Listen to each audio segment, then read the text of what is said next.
Itong issue po sa nalalapit na eleksyon sa Mayo ng 2025 at paghahanda ng lahat. Actually, hindi lang ang gobyerno, lahat ng political party or mga gustong kumandidato, lalo na sa national position, yung 12 senador, hindi lang yung local, lahat gustong sumama o nakakarami sa kandidato gustong sumama sa ticket or grupo ni Pangulong Marcos.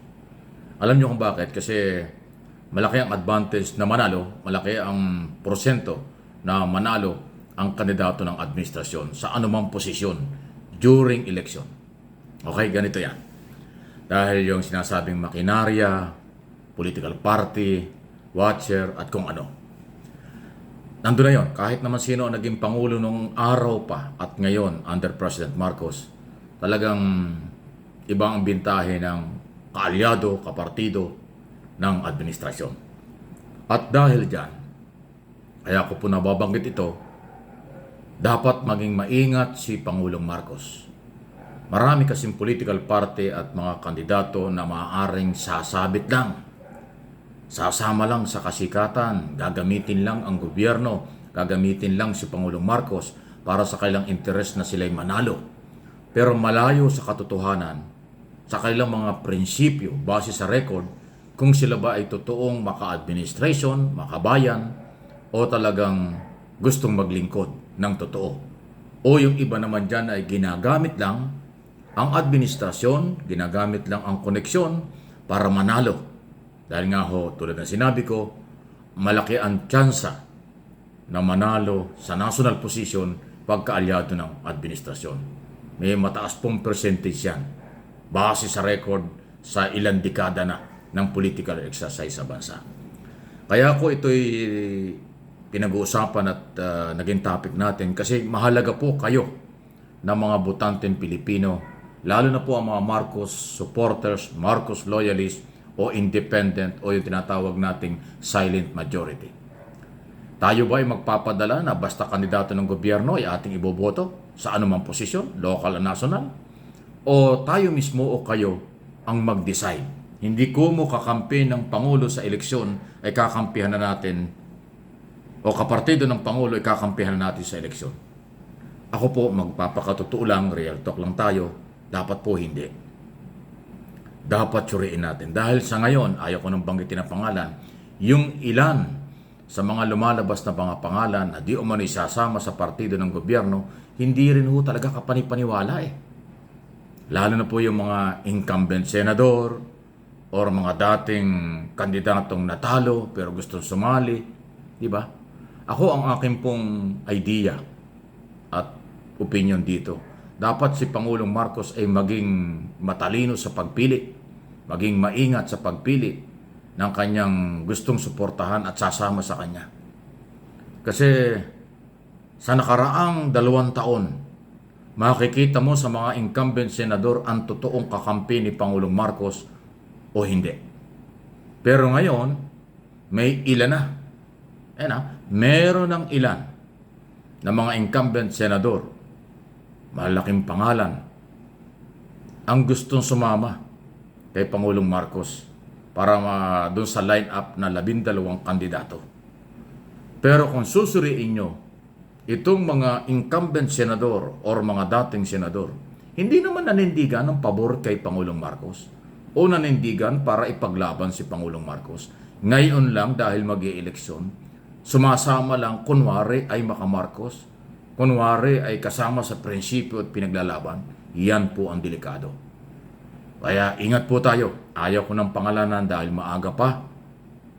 Para sa akin, dapat maging maingat talaga ang Partido Federal ng Pilipinas, ang coalition ng partido na sumama. Nandyan ang Lakas CMD, nandyan ang National People's Coalition, nandyan ang National Unity Party, nandyan yung Nationalista Party. 5 partido na po yan nagsama-sama na ngayon na may makakanya-kanyang interes. Pero kung titingnan natin sa nakaraang 2 taon, na kaya ni Pangulong Marcos at ng Partido Federal ng Pilipinas nalampasan ang pagsubok sa nakaraang 2 taon ng kahit na walang ibang kapartido. Pero ngayon marami na sumama dahil ang interest, masama sila sa lineup. Isipin mo kung yung 4 o 5 political party na bagong sumama sa ating Pangulo ay maglagay ng tig-1 o tig-2 kandidato, di kumpleto na yung 12. Pero ngayon lang naman siya sumama. Nung nakaraan, hindi naman.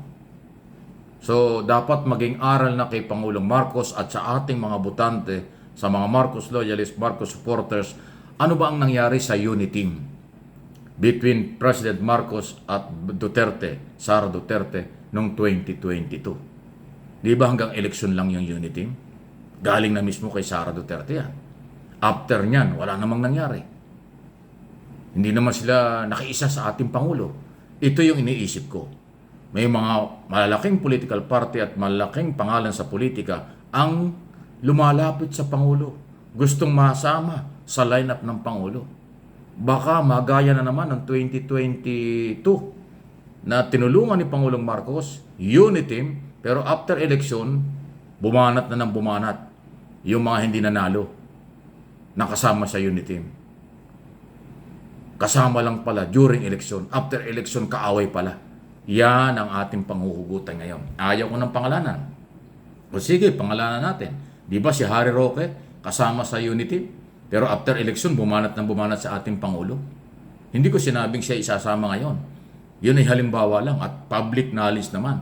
Kasama sa unity. Pero pagkatapos, hindi nanalo, binanatan ng gobyerno. Ito na naman tayo. Mag-i-election tayo sa Mayo. This coming October, magpapile ng Certificate of Candidacy. Maraming pangalang sa politika, partido na gustong bumuntot, kumabit kay Pangulong Marcos para ma-endorso. Pero ang tanong, sila ba ay matalo o manalo, magiging kakampi ng Pangulo? O gagamitin lang ang Pangulo para sa eleksyon sa Mayo? After election, pag nanalo sila, hindi naman Marcos. Pag natalo sila, anti-Marcos na naman. Yan na sinasabi ko. Para hindi magsisi, maging masuri tayo. Inuulit ko, hindi ko mo itinaas ng Pangulo ang kamay o kapartido ng Pangulo, iboboto na natin. Huwag ganyan ang qualification. Alamin natin at kilalanin sila. Sila ba'y magiging kakampi, ano man ang mangyari before, after election. Baka po magkanya-kanya na naman after ng election sa 2025. Yan ang hindi maganda. Yung nakaraang 2022 election at nakaraang unity team, yan po ang magiging halimbawa natin sa darating na eleksyon. Maging maingat na. Madaling magkunwari, nakakampi o hindi. Dahil lang naghahanap ng kakampi. Pero after election, iba na. Dapat ang ating piliin, matalo o manalo. Basta kakampi ng gobyerno, maninindigan para sa gobyerno, para sa bayan. Hindi yung pag natalo o nanalo, iiwan si Pangulong Marcos. Delikado yan. Yan ang lumang sistema ng politika. Yan ang maduming politika, gamitan ng gamitan.